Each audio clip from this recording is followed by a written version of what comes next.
Hello, it is a Stitch of the Week, hooray! And this week we are going to do French knots. So there's lots of different ways you can do French knots. This is the way that I personally find the easiest. And what French knots will do will give you a variation of different depths and textures. So some of these have got a few more turns on, some of these have got a few less turns on, some are using more and less strands of cotton. It's always worth doing a little kind of experiment and see what works best for you. So we're going to do two. We're going to do one with all 6 strands of cotton. So we come in from the back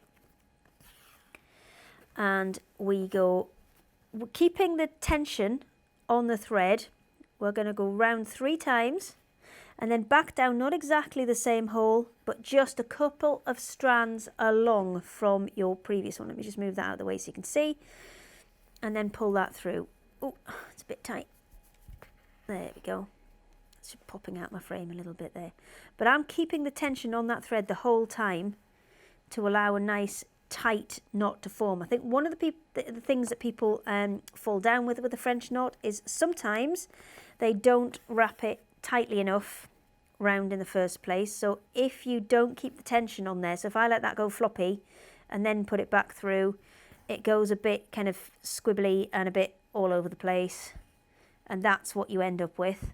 So that is a tension problem. One of the other problems that they have is they do a lovely French knot and they keep the tension right, but they go through exactly the same hole. Oops, as we start, I'm just going to make sure that is exactly the same hole because I'll show you exactly what happens. There, so nice tension on that, but I've gone through exactly the same hole, and when I start pulling and getting the tension off it, ooh, there you go, I can actually pull it straight through the fabric itself. So that's another thing that sometimes people do wrong with a French knot. So keep the tension on is number 1, and 2, just take it a strand or 2 away from the previous one because that will really, really help you. So that one that we've done there, that's all 6 strands of cotton, and it is 3 turns. I'm going to do a second one. I'm just going to tighten this up a little bit. There we go. And I'm going to do a second one just next to it. Now this is just 2 strands of cotton, exactly the same thing.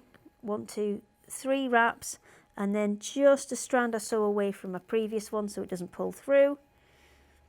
And you can see you can get quite a lot of difference in terms of texture between the larger one and the smaller one. So have a play about, use different number of strands, use different number of turns, and see what effects you can get. So if you want to learn more about some different stitches, we've got loads of videos on our YouTube, and you can find all of our Stitch-onaries on our website, which is craftyourselfsilly.com.